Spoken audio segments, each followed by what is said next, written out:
He is very serious about his work. Yeye anajali kazi yake sana. This kingdom ufalme huu that we are building, ambao tunaujenga, and some of us are destroying in the name of building, na wengine tunaharibu lile jina la the owner is coming.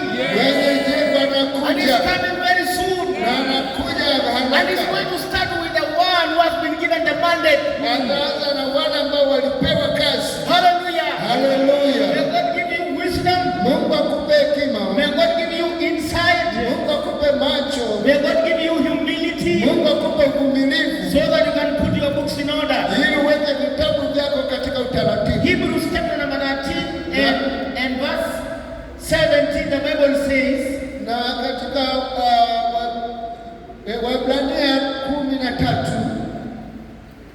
Before that, let me read James chapter number 3. Nataka nisome James, I don't want to read a lot of books. Sura ya 3 mstari wa kwanza. So here the Bible says, I'm reading from the Amplified version.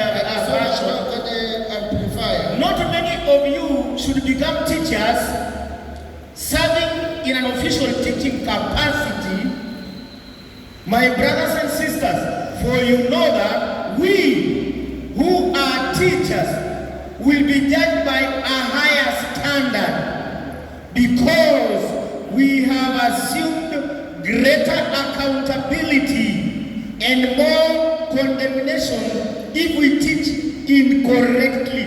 Ndugu zangu, msiwe walimu wengi, mkijua ya kuwa mtapata hukumu kubwa zaidi, maana twajikwaa sisi sote pia katika mambo mengi.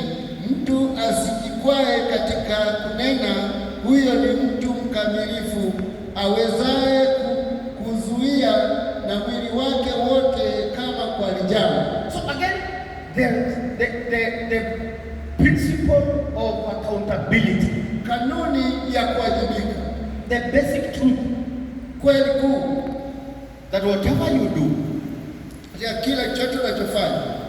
That's why the Bible says not many of us should desire to teach. So teachers are a resource, a spiritual resource. Kwa walimu